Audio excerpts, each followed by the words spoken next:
João conta também, ela vai comentando o que aparece no Novo Testamento, e aí ela vai contar, e é muito interessante, que na narrativa criada no Novo Testamento, a própria ressurreição não é a mesma história nos 4 evangelhos.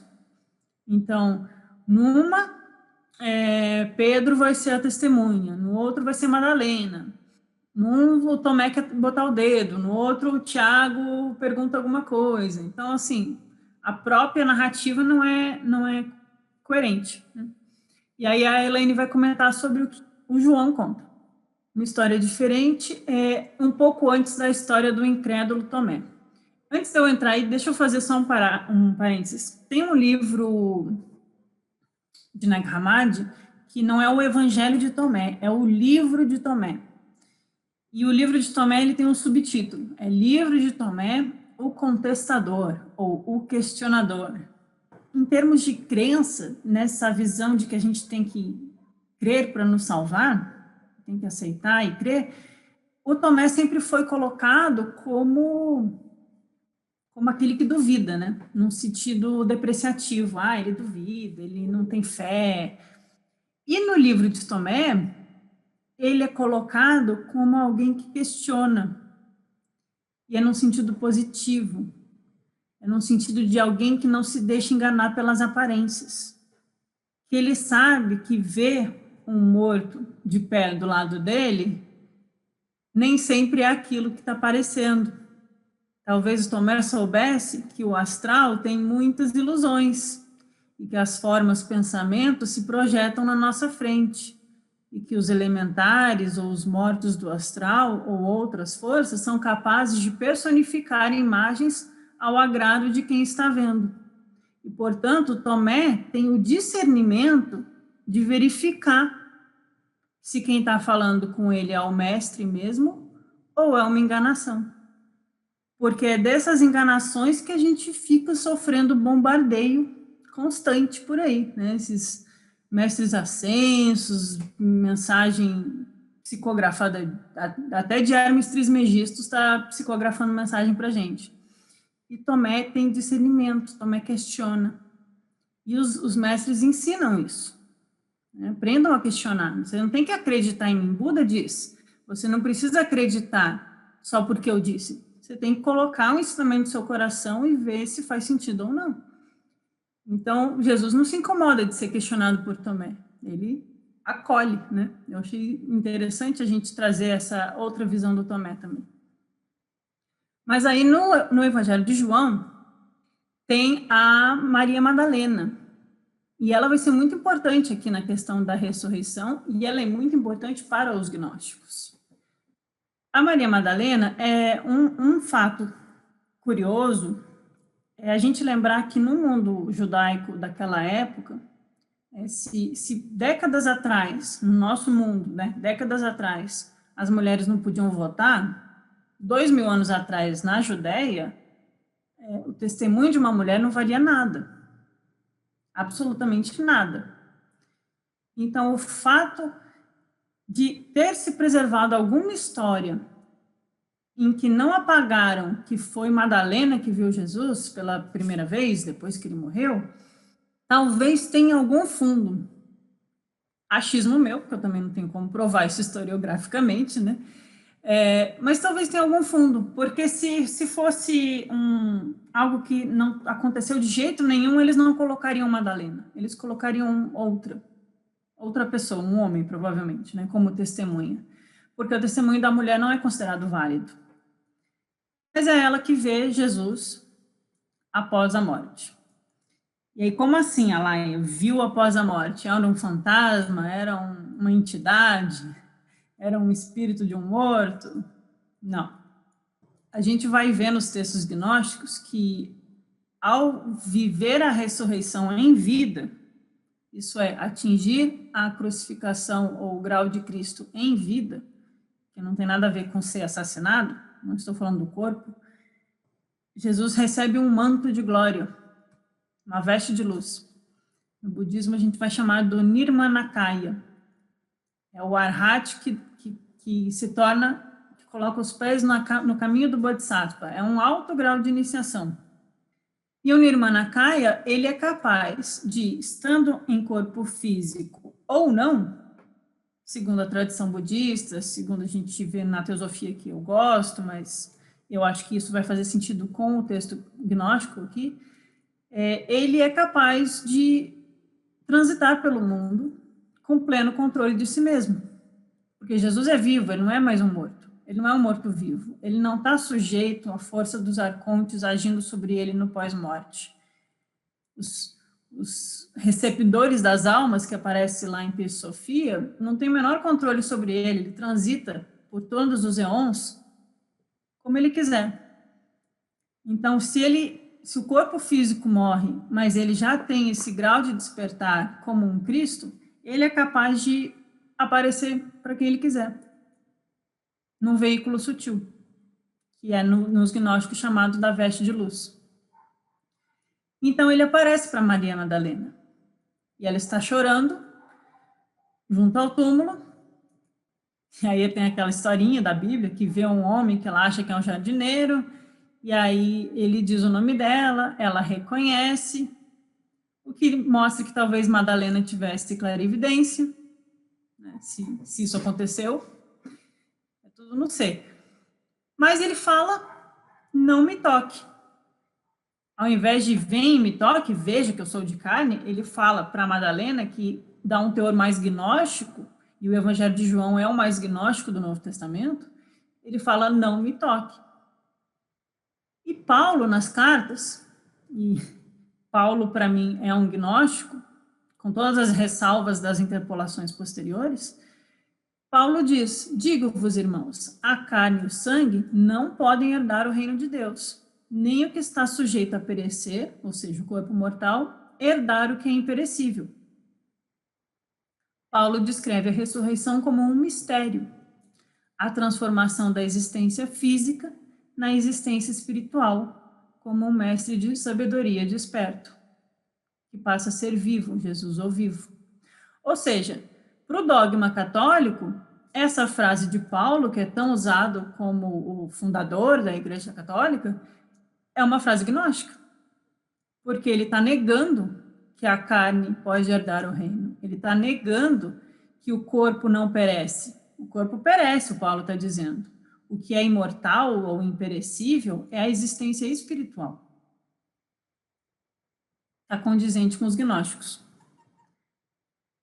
Então, se os relatos do Novo Testamento podem apoiar uma variedade de interpretações, por que os cristãos ortodoxos do século II insistiram na visão literal da ressurreição e rejeitaram todas as outras como heréticas? E aí ela questiona a questão política disso também, né? Ao examinarmos o efeito prático paradoxal no movimento cristão, podemos ver como a doutrina da ressurreição do corpo também serve a uma função política essencial. Legitima a autoridade de certos homens que reivindicam o exercício exclusivo da liderança sobre as igrejas como sucessores do apóstolo Pedro. A doutrina da ressurreição do corpo serve como uma função política. Qual é a função? Ela legitima a autoridade daqueles que se colocam como sucessores de Pedro. Uma sucessão física, que não diz respeito a uma vivência espiritual. Não há aqui a transmissão de uma iniciação ou de um mestre para um discípulo. É uma sucessão física, de passar o bastão adiante. Né? Pedro, aos papas e assim por diante. E eles se baseiam nisso. E a única coisa que eles têm é o credo, o dogma e essa tal sucessão apostólica. Desde o século II, a doutrina serviu para validar a sucessão apostólica dos bispos, base até hoje da autoridade papal. Os cristãos gnósticos, que interpretam de outras formas a ressurreição, possuem uma demanda menor de autoridade. Eles não estão preocupados na hierarquia de quem vai seguir quem. Eles não têm um papa gnóstico. E, às vezes me perguntam o que eu acho dos grupos que se dizem aí igreja gnóstica, coisas assim. Eu acho a coisa mais estranha do mundo. Alguém usar o sistema eclesiástico católico romano, com aquelas roupas de bispo e tudo, e se chamando de padre, pastor, gnóstico, né? A coisa mais antignóstica que tem. Porque os gnósticos não tinham essa demanda de autoridade eclesiástica, de autoridade episcopal, de institucionalização de um movimento onde um manda e os outros obedecem. Eles tinham, sim, uma hierarquia espiritual, onde aquele que, por mérito próprio, é capaz de trazer o ensinamento e, pelo exemplo de sua vida, de sua virtude, de sua sabedoria, tem em torno de si aqueles que querem aprender com ele. E a autoridade está simplesmente na sabedoria, no ensinamento e na virtude, no exemplo de vida. Não está em alguém que manda em mim.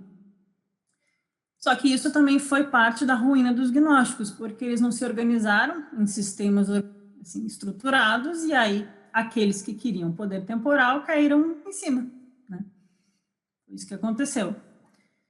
Centenas de pregadores rivais reivindicam todos pregar a verdadeira doutrina do Cristo e denunciavam uns aos outros como impostores. A gente tem que ter noção de que não existia essa continuidade de Pedro até hoje no Papa. Existiam centenas de pregadores, cada um dizendo que estava com um ensinamento válido, uns discordando entre si, outros concordando e até dialogando entre si, e outros se denunciando como impostores.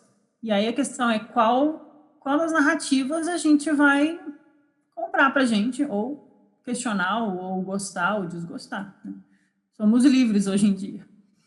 Os cristãos dispersos em igrejas da Ásia Menor à Grécia, Jerusalém e Roma dividiram-se em facções, disputando a liderança da igreja.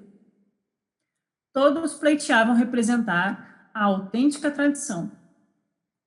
Então, como podiam os cristãos resolver essas reivindicações? Se tinha muitos grupos, muitos textos, e todos reivindicando ser a autêntica tradição, como que aqueles que estavam interessados em formar uma igreja com poder material iam resolver isso? Né? Eles criaram a história da ressurreição em carne. Então, como que eles resolvem? Após a execução de Jesus, os seus seguidores se dispersaram, perturbados pela dor e temendo por suas vidas. Concordo, deve ter sido isso mesmo que aconteceu, se foi assim. Eu ficaria muito perturbado se eu estivesse num grupo aprendendo com um grande sábio e ele fosse capturado, amarrado, apedrejado e deixado para morrer. Eu ia ficar pianinho, quietinho, fugir para mais longe possível de navio.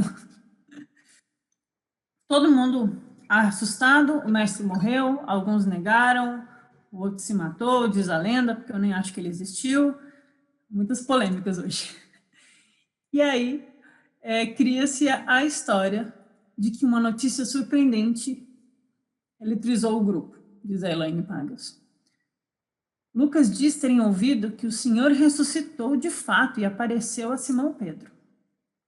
Qualquer que seja a verdade sobre essa declaração, diz a Elaine, não é possível verificá-la nem refutá-la, apenas com argumentos históricos. Né? Não tem como. Possuímos apenas testemunhos indiretos de fiéis que afirmam e céticos que negam. Os evangelhos de Marcos e de João nomeiam ambos Maria Madalena como testemunha, e não Pedro. Então, a gente tem Madalena como testemunha nos sinóticos, não estou nem nos gnósticos ainda, e Pedro como testemunha. Mas os formadores da igreja, Tertuliano e Irineu, eles não gostavam muito dos gnósticos, e não gostavam das mulheres. Os gnósticos permitiam que as mulheres fossem sacerdotisas, fossem autoridades, né? Madalena era extremamente bem recebida entre os gnósticos. Então, eles fazem o quê? Eles pegam Pedro como seu representante. Mas Pedro já estava muito para lá de morto quando eles decidiram isso. Né? Não vamos pensar que Pedro saiu passando um bastão adiante, disse essa é a igreja de Jesus e eu fui autorizado por ele, assinei aqui a escritura, ele passou para mim a procuração, que vocês podem continuar a minha igreja. Não, né, gente? Então, no início do século II, os cristãos compreenderam as possíveis consequências políticas de terem, entre aspas, visto o Senhor ressuscitado. Então, tem essa história de que Tiago disputa a autoridade com Pedro, aí tem uma tradição que manteve que Tiago, e não Pedro, e com certeza tampouco Madalena foi o primeiro testemunha.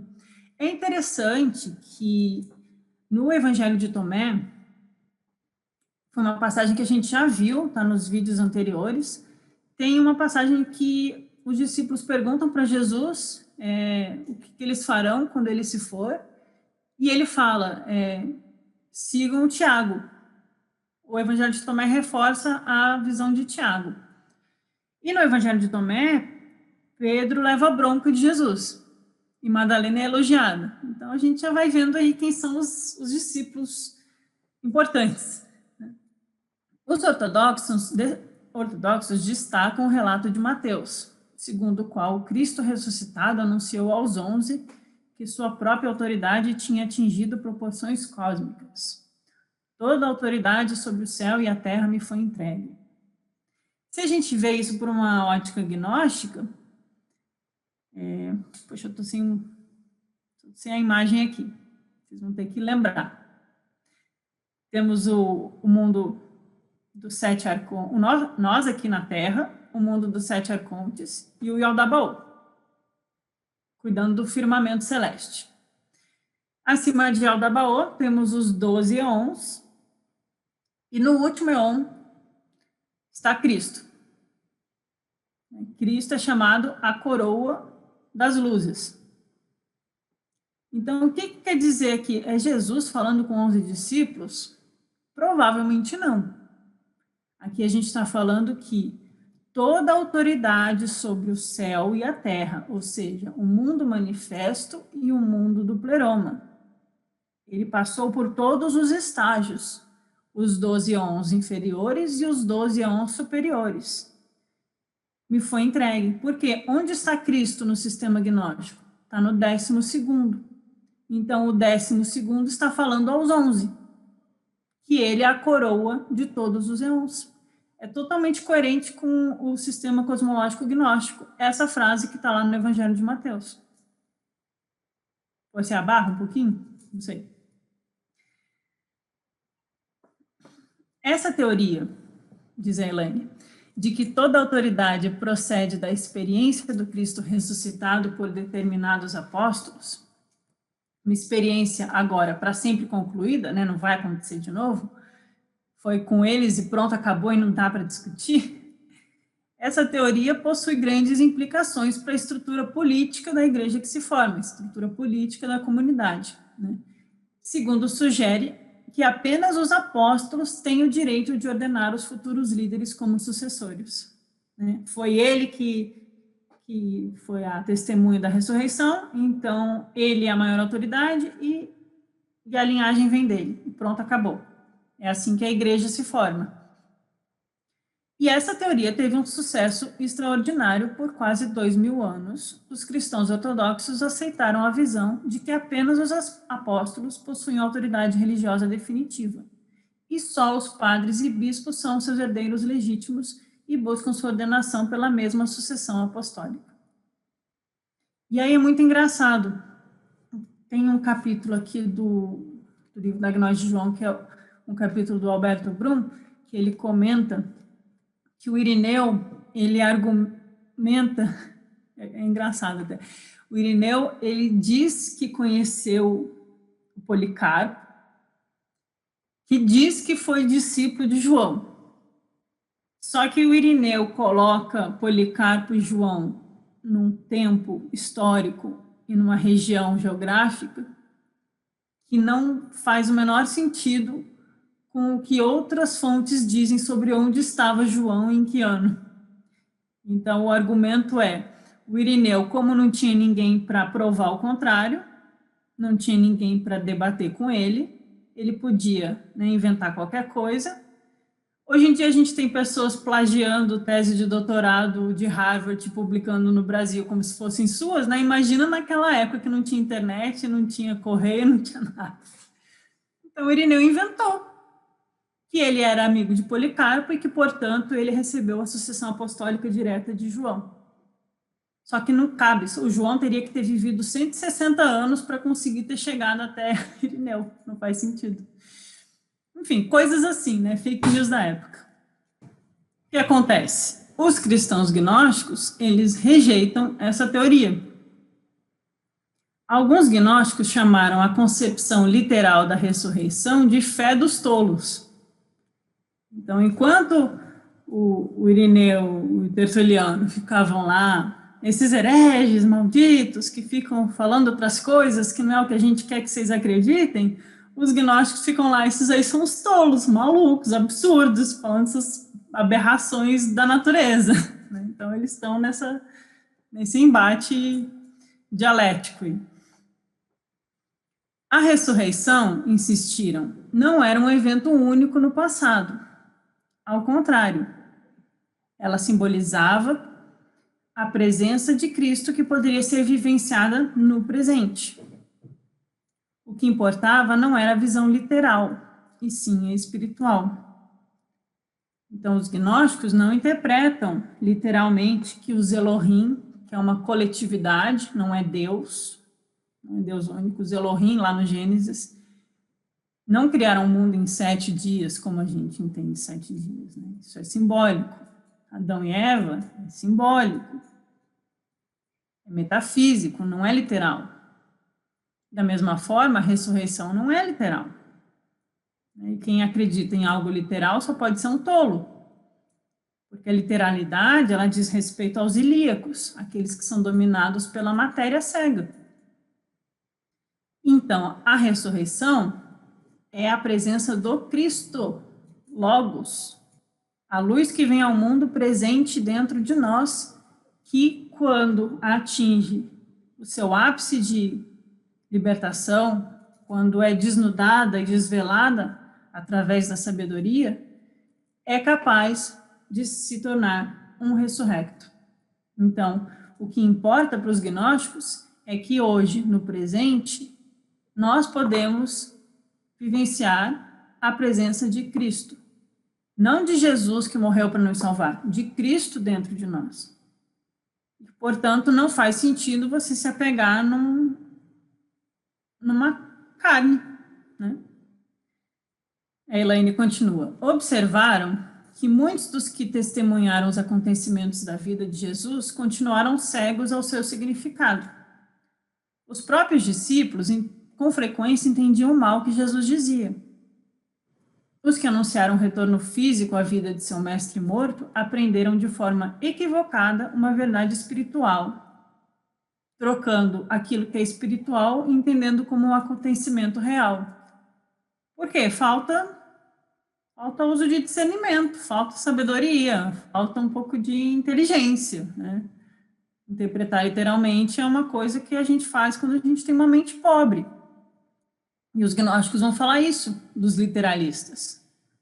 E eles vão evidenciar que mesmo nos textos apócrifos, a gente vê os discípulos, às vezes, entendendo mal. Às vezes eles fazem um comentário e levam uma bronca, como seria normal numa escola de mistérios, numa escola de um mestre espiritual. Normal. Cada um, no seu nível de compreensão, tem acesso a um grau de entendimento. E por isso Jesus fala em parábolas para o povo e os mistérios ensina para os poucos que são capazes de assimilar esses mistérios. Para que vendo não vejam e ouvindo não entendam. Não é assim que está lá? Então, o verdadeiro discípulo pode nunca ter visto Jesus terrestre. E aí é que está a diferença dos gnósticos também. Por ter nascido na época errada, como Paulo disse de si mesmo. Paulo não é contemporâneo de Jesus. Em qualquer data que a gente jogue, da mais forçada para trás, até a mais oficial, ano 0, 33, que né, não é um consenso, a gente não sabe, na verdade, mas Paulo nasce no ano 6. Paulo, Lucas, Gamaliel, Barnabé, Apolônio de Tiana, frequentam as comunidades dos terapeutas no Egito, que conhecem os essênios e são contemporâneos de Filon judeu, eles não são contemporâneos de Jesus. Eles vieram uma geração depois. E Paulo diz, ele lamenta, ter nascido numa época errada. mas ele deixa claro que não é preciso encontrar o Mestre vivo para acessar o Cristo.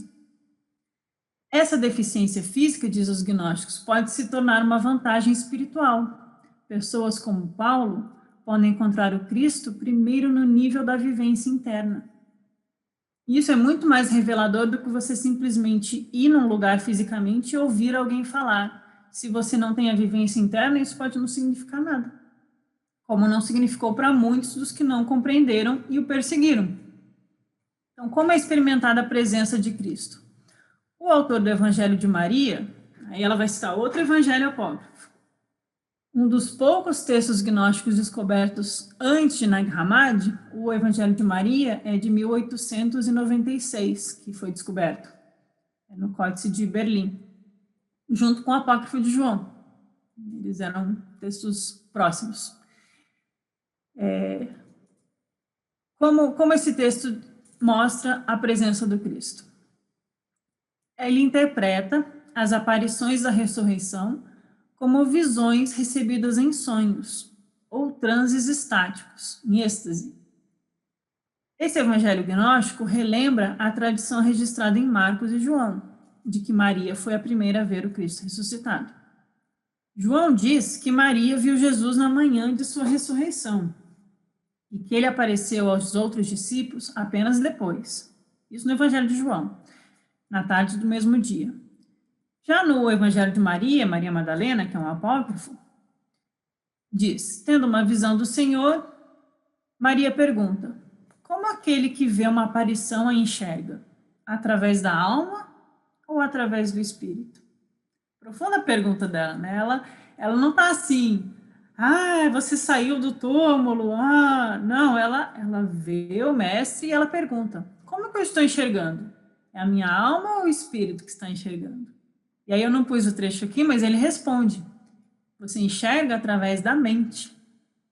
E aí quem conhece outras tradições espirituais pode fazer umas relações aí, mente, alma, espírito, né? Ele está fazendo uma distinção filosófica aqui. Então não é ver para quê, crer, tem muito mais do que isso. Você tem que saber o que você está vendo e saber como você está vendo, né? A Maria, o Rafael comentou, ela busca instrução. Ela é uma das que mais questiona, que mais pergunta, que mais está pronta, que mais entende o ensinamento, faz as perguntas mais eloquentes, mais profundas, mais inteligentes em filosofia. Ela e João. Então, no Evangelho de Maria Madalena, que é um apócrifo, confirma o que está no sinótico, que diz que foi ela a testemunha, né? Mas isso não é o mais importante, né? O mais importante não é ser testemunha de um evento que aconteceu de alguma forma, né? Os escritores gnósticos não rejeitam as visões como fantasias ou alucinações. Então, olha só, aqui a gente tem vários elementos. Ensinamentos recebidos através de sonhos, ensinamentos recebidos através de transes em êxtase, são como as meditações em Teresa d'Ávila, que ela fica em êxtase e ela recebe Jesus. Aqui não é ter só uma visão mediúnica de alguém ou receber uma incorporação, não tem nada a ver com isso. Os mestres não fazem psicografia, não fazem decretos. Aqui é uma experiência de mestre e discípulo, uma discípula avançada que tem um grau de despertar espiritual, que tem sídios despertos e que é capaz de reconhecer o mestre e que tem o mérito de poder perguntar diretamente a ele, de receber instrução direta dele. A gente vai ver isso em outros textos. Então, ele aparece para aquela que mais é merecedora de receber ensinamentos, assim como outros também vão ver Jesus depois de tudo, né? O João, ele também tem algumas cenas no apócrifo de João que ele está perturbado e ele se eleva em meditação ao Monte das Oliveiras, que é interior, tem uma visão espiritual e aí o Cristo aparece e passa o ensinamento. O texto apócrifo de João fala assim. Então a gente vai vendo, reforçando que para os gnósticos o importante é o ensinamento, é a experiência do Cristo interior ou o escutar o ensinamento do mestre para buscar essas verdades imanentes em nós. Então, os gnósticos não rejeitam essas visões como fantasia ou alucinação. Eles respeitam e até reverenciam essas experiências pelas quais a intuição espiritual revela o discernimento sobre a natureza da realidade. O que não quer dizer que não hajam fantasias e alucinações por aí. A questão dos gnósticos é que eles estimulam essa vivência, esse escutar da alma, a hipnóia da luz. A Eva espiritual dentro de nós é essa gota da intuição, da alma que quer acordar e quer ouvir o Cristo. Então, a gente precisa ter essa elevação, é buscar a luz dentro de nós para chegar ao pleroma divino, chegar nos mundos do pleroma. Nos neoplatônicos, eles vão falar do mundo noético. Plotino vai falar do inteligível. Então, não é uma questão da gente se perder em alucinações. Não é fazer viagem astral. Não é ficar aqui tendo visões de gnomos duendes e ouvindo entidades, pessoas fingindo serem outras pessoas no plano astral, lobos em pele de cordeiro, pessoas se fingindo do que não são. É você ter essa experiência interior. Você com o seu Cristo interno, seguindo o ensinamento de um daqueles que atingiu essa sabedoria e, portanto, é capaz de revelar ela para nós. Mas ele está só mostrando o caminho. Ele não morreu para nos salvar e a gente vai continuar danado aqui nesse mundo desgracento enquanto a gente não fizer algo por nós mesmos. Então, essa é a grande diferença dos gnósticos. Você não tem que aceitar nenhuma autoridade. Você não tem que pagar dízimo. Não há nenhuma autoridade além do seu próprio Cristo interior e daquele que você considera como um irmão mais velho, alguém que trilhou o caminho, alguém que tem algo para te ensinar e você respeita, pois você percebe que a centelha divina está em todos. E alguns estão mais despertos, outros menos, e a gente pode sempre aprender uns com os outros. Mas o caminho é sempre interior. A experiência da Madalena é externa, no sentido de que ela vê um mestre vivo, uma Mahatma, que vem instruí-la, mas também é interna, porque a sabedoria só pode surgir dentro dela, ela não pode ser implantada. Portanto, ela só tem acesso ao mestre porque ela tentou e ela buscou, e ela bateu e a porta se abriu. Mas ela fez esse movimento, né? Eu vou terminar esse parágrafo. Aí a gente para. Um professor gnóstico, aqui a Epágios vai citar outro tratado de Nag Hammadi. Se vocês verem no texto, ela está citando vários, aí a gente vai tendo um gostinho dos textos. É o Tratado sobre a Ressurreição, que é uma carta a Reginos. Então, é um professor escrevendo ao seu aluno Reginos, e essa carta é o texto de Nag Hammadi. Ele diz: não suponha que a ressurreição seja uma aparição, uma fantasia em grego, né? Não é uma aparição, é algo real. É uma experiência da alma que se une ao Espírito Divino e acessa todos os níveis do pleroma, que desperta o Cristo, desperta a sabedoria e é capaz de ter a experiência da unidade em si mesmo e se liberta da força dos arcontes. Não é mais aprisionada no mundo. E aí essa alma, que tem a experiência da ressurreição, ela pode escolher estar no mundo ou não estar encarnado no mundo, mas ela não é mais presa pelos vícios, pelos arcontes, pela ignorância do demiurgo, por essas forças tamásicas, que vou lá para a Índia, essas forças que nos prendem, que nos embotam a mente, que nos aprisionam os sentimentos, que nos tornam egoístas e cheios de vícios e ódios e apegos e faz só a gente sofrer. Então, a ressurreição é uma experiência do Cristo interior. O professor Reginos, o professor prossegue com a explicação de que a experiência humana comum é a morte espiritual. Olha que forte isso. A nossa experiência aqui comum é a morte. E aí tem passagens que a gente vê Jesus falando para os discípulos: por que vocês estão dormindo quando deviam estar despertos? Não sejam como esses mortos vivos que vagam o mundo cegos, nessa caverna, louvando as sombras, se confundindo com a realidade sem saber que há um sol espiritual. Entretanto, a ressurreição é um momento de iluminação. Isso é o texto tratado sobre a ressurreição. A experiência humana comum é a morte, e a ressurreição é o momento de iluminação. É a revelação do que na verdade existe. Aquilo que é a realidade absoluta. É a mudança. Metanoia, né? A mudança. A transição para o novo. E aí você está desperto como um Cristo. Todos que fizerem isso. E Jesus vai falar: sede como eu. Siga os passos do mestre. Não fiquem aqui só me ouvindo. Vão lá ensinar. Então, quando a gente para de só acreditar no dogma, ouvir o credo da igreja, a gente desnuda um mundo de ensinamento inteiramente novo e profundo e belíssimo. Quem quer que compreenda isso se torna vivo espiritualmente. Se tornar vivo é se libertar dessa prisão de reencarnação. Não estou falando de budismo, não estou falando do samsara, estou falando de pisofia. Aquele que se torna vivo não é mais arremessado na armadilha do corpo. Isso significa, ele declara, o professor Alreguinos, que você, meu aluno, pode ressurgir dos mortos. Você só precisa fazer esse caminho.